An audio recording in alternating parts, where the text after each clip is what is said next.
and Whoopi Goldberg under the ABC News umbrella, losing their minds on a daily basis. And it's actually kind of fun to watch. But at some point, people are going to be like, all right, I don't want to listen to this anymore because, quite frankly, I can't trust you people because you told us that Donald Trump was Hitler, and now apparently Hitler is going to be the 47th president of the... I agree with you, Joy. I can't sing a lick, but I certainly, and I have not been asked, but if I were asked, it would be a hard no. Carrie Underwood stirred major controversy in the entertainment world with her performance at Donald Trump's presidential inauguration. The appearance sparked sharp division among fans and critics alike. While some praised the move as a patriotic gesture from one of America's most cherished country stars, others interpreted it as a clear political statement. Among the most vocal critics was The View's Sunny Hostin, who didn't hold back. For Hostin, this wasn't merely a musical performance, it was a betrayal of core values.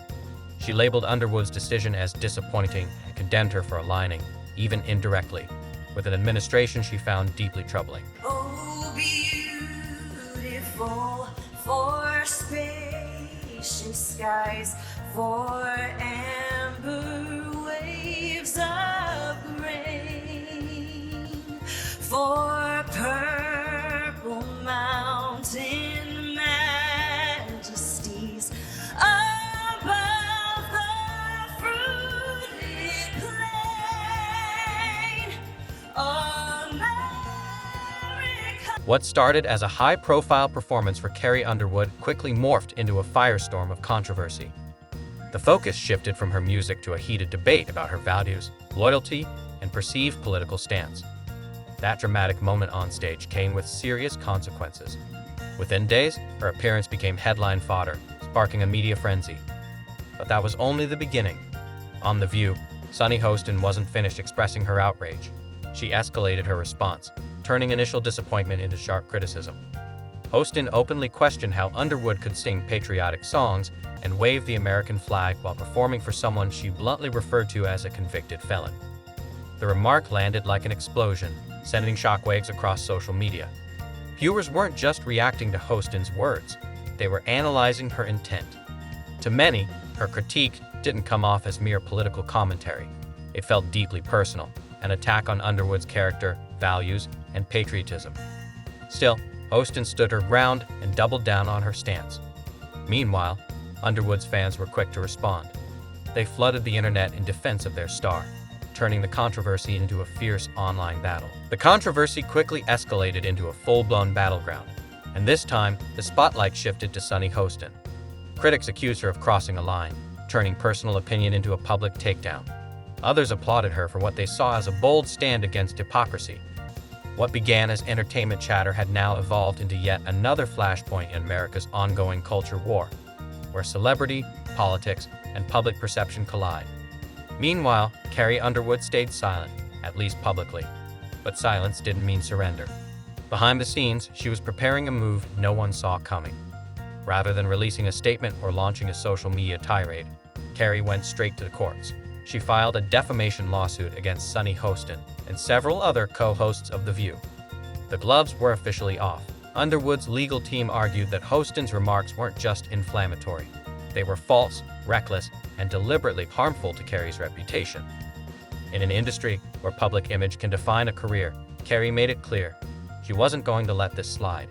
Her fans rallied behind her with renewed intensity. To them, this wasn't just about one star. It was about standing up to a media culture that, in their view, too often blurs the line between critique and character assassination. They called her legal action fearless, overdue, and absolutely necessary. And just as the firestorm threatened to reach its peak, another heavyweight voice entered the ring, Joe Rogan. Known for his unapologetically blunt takes, Rogan dove headfirst into the controversy on his podcast, torching The View and throwing his full support behind Carrie. His comments added a whole new layer of chaos. Within minutes, the internet erupted again. What was already hot had become explosive. I think art is art, and you have a right to perform where you want to perform. I agree with you, Joy. I can't sing a lick, but I certainly, and I have not been asked, but if I were asked, it would be a hard... Joe Rogan didn't hold back. He launched into a scathing critique of Sunny Hostin with his signature mix of sarcasm and unfiltered bluntness. On his podcast, he tore into her on-air comments, questioning her credibility and pulling no punches. But he didn't stop at Hostin. Rogan went after The View as a whole, calling it a sensationalist circus that thrives more on outrage than on meaningful dialogue. To Rogan, this wasn't about patriotism, politics, or even Carrie Underwood's decision to perform. It was about hypocrisy. He slammed the selective outrage on display, accusing Hostin of targeting a country singer for simply doing her job, while conveniently ignoring deeper inconsistencies in the media's moral compass. In his view, the media wasn't about truth. It was about clicks, chaos, and keeping the outrage machine running. It's not about values, Rogan said. It's about what sells this week. His words struck a nerve. The internet exploded. Fans clipped segments of his rant and shared them across social media, tagging friends and lighting up comment sections with reactions like, "Finally, someone said it." Rogan's unapologetic delivery resonated with those tired of what they saw as media double standards. The battle lines were drawn. Carrie's defenders rallied harder than ever, now fueled by one of the most influential voices in podcasting. What began as a performance had morphed into a cultural flashpoint, and there was no turning back. Joe Rogan didn't hold back. He launched into a scathing critique of Sunny Hostin with his signature mix of sarcasm and unfiltered bluntness. On his podcast, he tore into her on-air comments, questioning her credibility and pulling no punches. But he didn't stop at Hostin. Rogan went after The View as a whole, calling it a sensationalist circus that thrives more on outrage than on meaningful dialogue. To Rogan, this wasn't about patriotism, politics, or even Carrie Underwood's decision to perform. It was about hypocrisy. He slammed the selective outrage on display, accusing Hostin of targeting a country singer for simply doing her job, while conveniently ignoring deeper inconsistencies in the media's moral compass. In his view, the media wasn't about truth. It was about clicks, chaos, and keeping the outrage machine running. It's not about values, Rogan said. It's about what sells this week. His words struck a nerve. The internet exploded. Fans clipped segments of his rant and shared them across social media, tagging friends and lighting up comment sections with reactions like, "Finally, someone said it." Rogan's unapologetic delivery resonated with those tired of what they saw as media double standards. The battle lines were drawn. Carrie's defenders rallied harder than ever, now fueled by one of the most influential voices in podcasting. What began as a performance had morphed into a cultural flashpoint, and there was no turning back. Saw you on The View. Yeah. Yeah, so that's been overwhelming my past couple days. So I just went in there, did my thing.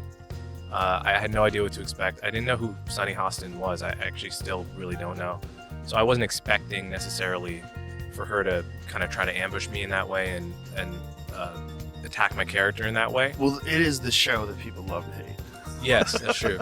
They get so much hate watching viral clips of them saying ridiculous things. I mean, Yeah. it is a rabies infested. Social media went into full meltdown mode. From die-hard fans and critics to influencers and casual onlookers, everyone had something to say, and none of it was subtle. Some argued that Joe Rogan had gone too far, crossing a line with his harsh attacks and punching down. But many others saw it differently. For them, Rogan wasn't being cruel. He was cutting through the noise with a kind of brutal honesty that no one else seemed brave enough to deliver. Love him or hate him, one thing was clear. Joe Rogan had firmly established himself as a leading voice in the growing backlash against The View, and more specifically, against Sunny Hostin. The controversy quickly spread far beyond Rogan's podcast. Within hours, his takedown was clipped, remixed, and reposted across every major platform. TikTok, Twitter, Instagram, YouTube, it was everywhere. The hashtag Joe Rogan was right began trending at lightning speed. The internet had drawn its battle lines, and people were picking sides fast. On one side were those defending Rogan, praising his unfiltered commentary as a long overdue truth bomb. On the other were those condemning his words, accusing him of attacking women in media and stoking a toxic culture war. One tweet summed it up perfectly. Finally, someone calls out Sunny's nonsense. Joe Rogan for the win. The tweet quickly amassed thousands of likes and shares, sparking a chain reaction. Viewers started digging through old clips of The View, unearthing past contradictions, controversial moments, and instances that painted the show in an entirely new light. What started as backlash over Carrie Underwood's performance had morphed into a full-scale credibility war, with The View's reputation now squarely in the crosshairs. One particularly striking example resurfaced. Clips showing Donald Trump, once warmly welcomed on Asterisk, The View with smiles, compliments, and applause. Fast forward to today, and the same show portrays him as a dangerous figure. Joe Rogan jumped on that shift, calling out the hypocrisy. His audience didn't just agree, they doubled down. To them, it was clear. Asterisk, The View wasn't driven by principles. It was about political convenience. One day, they embraced a figure for the ratings, and the next, they vilified anyone remotely connected. That revelation shifted the spotlight away from Carrie Underwood and onto The View's own inconsistencies. Suddenly, the authenticity of the hosts was under intense scrutiny. As Rogan continued to drop receipts, the internet descended into total chaos. Hashtags like hashtag cancel Sunny Hostin and hashtag stand with Carrie dominated timelines. What had begun as outrage over a single performance had transformed into a full-blown digital uprising. The conversation had evolved. People weren't just defending Carrie anymore. They were demanding accountability from media figures they felt had gone unchecked for too long. Carrie's fan base grew more vocal, viewing her defamation lawsuit not only as a personal defense, but also as a stand against what they saw as relentless media bullying. The lines were drawn, sides were locked in, and neither side was backing down. Average out the View hosts among the dumbest people on television. Sunny's dumb. Certainly not the brightest person. And what she just said just doesn't make any sense. It's just like so silly to say. It's not a well thought out. People were fired up, arguing that public figures like Sunny Hostin shouldn't be allowed to throw personal jabs without facing real consequences. For many, this wasn't about free expression. It was about a targeted attack with the potential to severely damage someone's career and reputation. They believed the line between commentary and defamation had been crossed, and that such actions shouldn't go unaccounted for.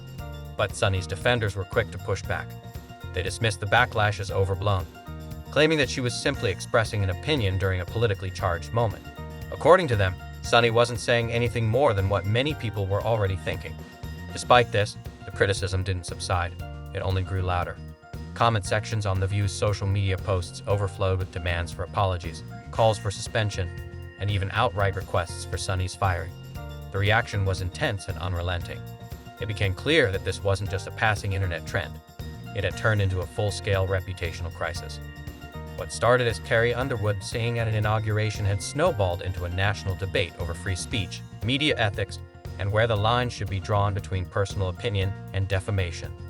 And as the internet continued to roar, the stakes had never been higher. Sunny Hostin stayed silent. No tweets, no statements, no responses, just complete silence. But that silence only fueled the fire. Was she hoping the controversy would blow over, or was something more significant unfolding behind the scenes? Then came Part 9, and it revealed what had been simmering beneath the surface. Reports began circulating that even within ABC, discomfort was growing. The pressure on Sunny wasn't just coming from the public anymore. According to insiders, producers at The View were starting to question whether Sunny's history of controversies had become too big of a risk for the network to continue justifying. What started as one sharp comment had spiraled into a full-blown media storm, and the heat was on. Behind closed doors, internal discussions were reportedly becoming tense. While ABC remained publicly tight-lipped, sources claimed there were conversations about whether Sunny's presence on the show was damaging its brand. The headlines kept rolling in, and few, if any, painted The View in positive light. Producers were beginning to weigh the impact. Was Sunny still a valuable voice, or had she become too costly? Even longtime viewers were starting to express frustration. Online forums and fan discussions echoed a common complaint that the show had shifted away from meaningful dialogue and was veering dangerously close to tabloid territory. Instead of thought-provoking conversations, many felt it had become a stream of hot takes and sensationalism. Carrie Underwood's supporters weren't backing down. They used this moment not only to defend her, but to highlight what they saw as a much larger issue: the lack of restraint in mainstream media, where commentary often crosses the line with little to no accountability.